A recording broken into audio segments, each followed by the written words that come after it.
Good morning. It is. I wanted, before we get started, because I have a really important question to me, do something that you've practiced for a really long time and spend a moment just to commemorate the fact that I'm sitting in Abraham's living room right now. And I want to thank you for everything. I want to thank, obviously, Ms. Hicks for the opportunity to be in this energy and to allow us to be here today. We are all in this together. Yes, we are. And we also want to let you know that we'll come directly to your living room. But today I came to yours. My question is being answered as is everybody's, I would imagine, through the entire course of this experience. And so thank you for that. My reason for sitting here now is I am in the process of formulating a book that I'm trying to write about how one, through my experience, masters self so that we can move forward and live the life of our dreams. You've touched on everything from meditation to gratitude, obviously, to being present, to trusting, which I think trust is the most important. What else out of all of that do you feel would be the most important aspect I could or should include in that body of work? And the intention of the book, what is the message you want to impart to those who read it? That we have the power and the potential to be anything that we want to be, but most people don't believe that we are fully equipped or capable to do what we want to do and achieve. And so it's basically what we're talking about here. Yes. And you're wanting an index?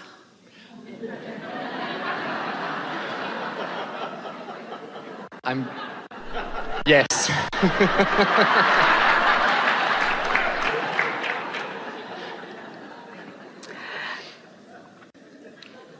We appreciated your opening remarks here because what you acknowledged, we're going to take a little way around this because it'll be easier for you to hear than if we answer your question head on. And we are going to fully answer your question, so just enjoy this unfolding.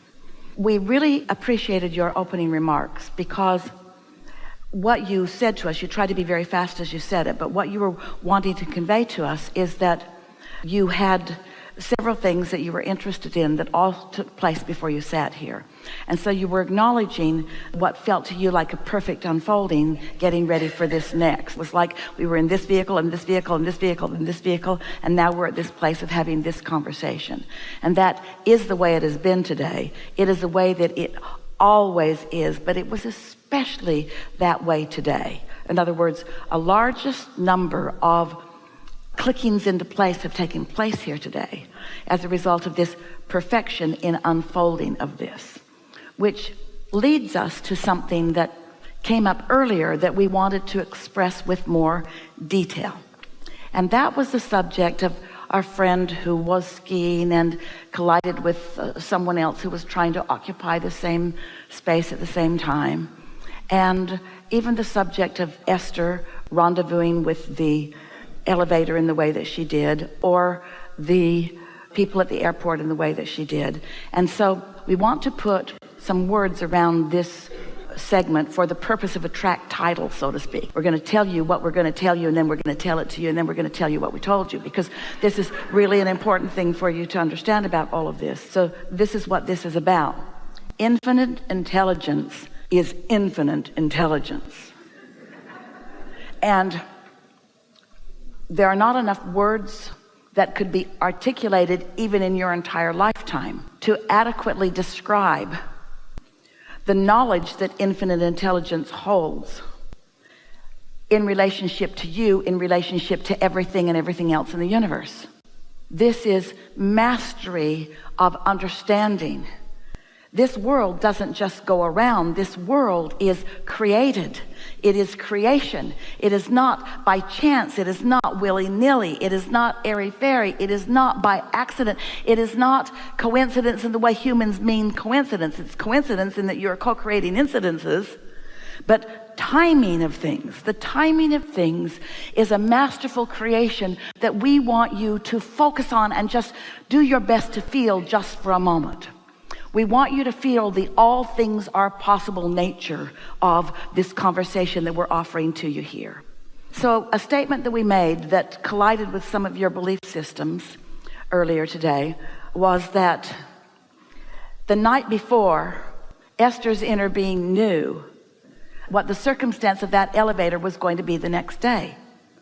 That kind of has to twist your brain into a knot. It makes it sound like things are predetermined, or like there is something that is out of your control. It isn't like that at all. Nothing is out of your control. It's just that every path isn't the path of least resistance. Nothing is out of your control, meaning that there is always a path. You discovering the path has to do with your willingness to intertwine with that broader perspective who does know. Some years ago, Esther and Jerry were in Texas, and they went to pick up their mail at a little town a short distance from where their house actually was sitting. And when they got to this little town and to the post office was surrounded by water. They had sandbags in the doorway to try to keep the water out because the Cibolo Creek had risen from the large amount of rain.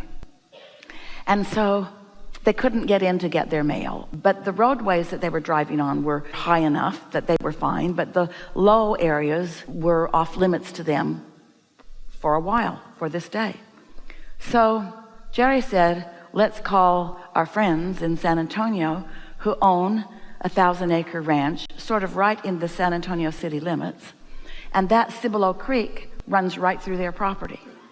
So if the creek is over its banks here, it's soon going to be over its banks there. And it runs right through a pasture where they have cattle and equipment. And so they called them and said, hey, just want you to know the Cibolo's over its banks and it's headed your way. And they had enough time that they moved the cattle into another field, higher ground, got the equipment out of the field, and then their friend called back and said, thank you so much. We were completely unaware. And we said, nice to have a friend upstream.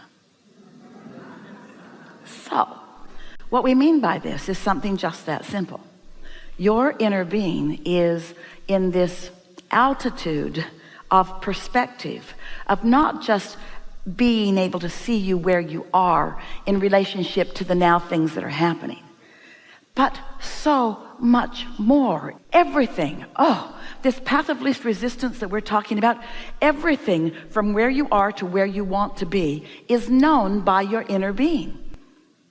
Everything about you and everything about everyone else that would relate to you is known by your inner being and their inner beings. And your inner beings and their inner beings are vibrationally in cahoots with each other. Vibrationally intertwined with each other for the well-being, for the upliftment of all. Does that make sense to you? Do you understand what good hands you are in? Do you understand that when your life has caused you to ask for something, how much energy and knowledge and energy that creates worlds is on board with you? But when you are doubtful of your own worthiness or not trusting your own ability, then even though that guidance which is available to you, you don't let yourself receive it for reasons of practicing thought. What we mean by that is by keeping beliefs going that you learned from somebody, that you learned from somebody, that they learned from somebody. In other words, most humans are not living in the now, which means most humans do not allow them access to the friend upstream. And we just cannot speak clearly enough the intelligence, the love, and the capability of that friend upstream. So much so that all things are understood because energy is in motion. And energy that is in motion is understandable by non-physical. And the way the energy that is in motion is turning out is understood by non-physical. This is not a guessing game. This is not an if game. So most humans hearing something like this would say, well, then why don't you make it clearer? Why don't you make what you know more clear to me so I will know it? And we say to you, what could be more clear than when you have the thought of skiing today that you feel yucky? What could be more clear? In other words, that's communication with every cell in your body. That's communication with you. Now, it's not your inner being saying, don't do this. This is your inner being looking somewhere else and you going somewhere that your inner being isn't looking. That's all. This isn't your inner being trying to keep you from doing things. This is your inner being just always pointing you in the direction of what your inner being knows you want.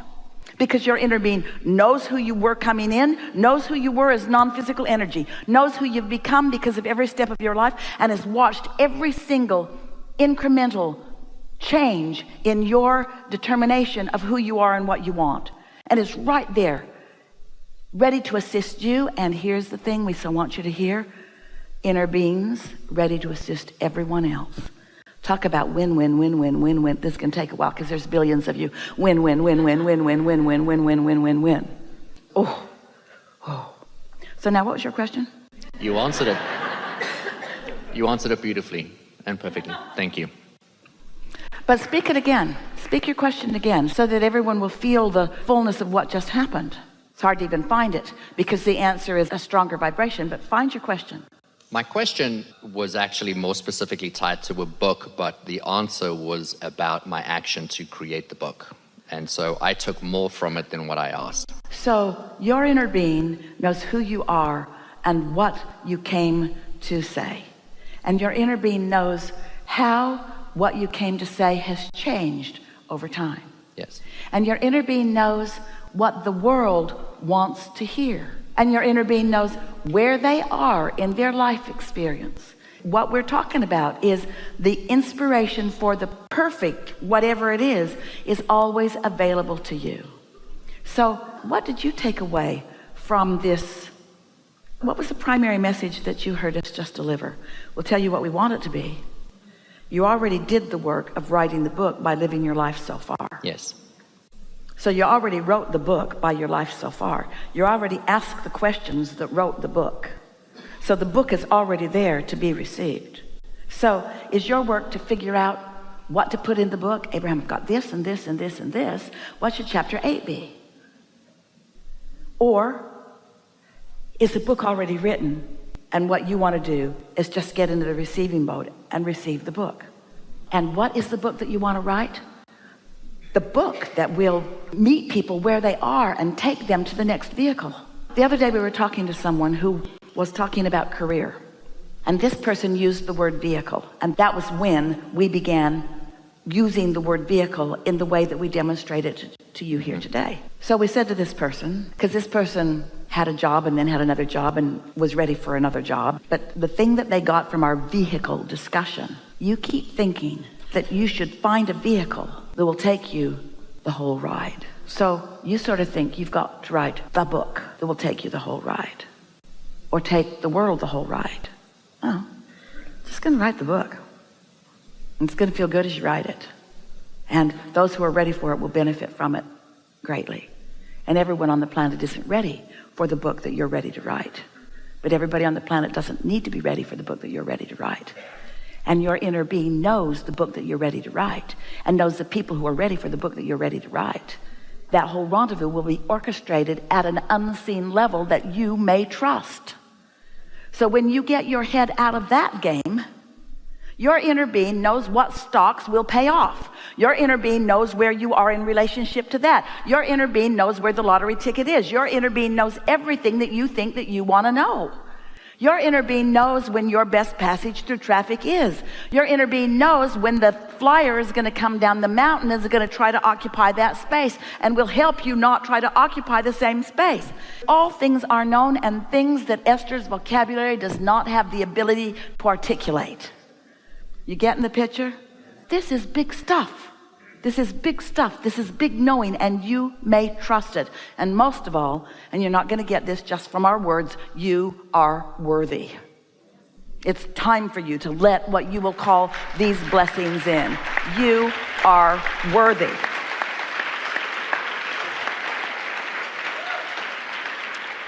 So there. This felt really good, and we should do it again. Thank you. There we go.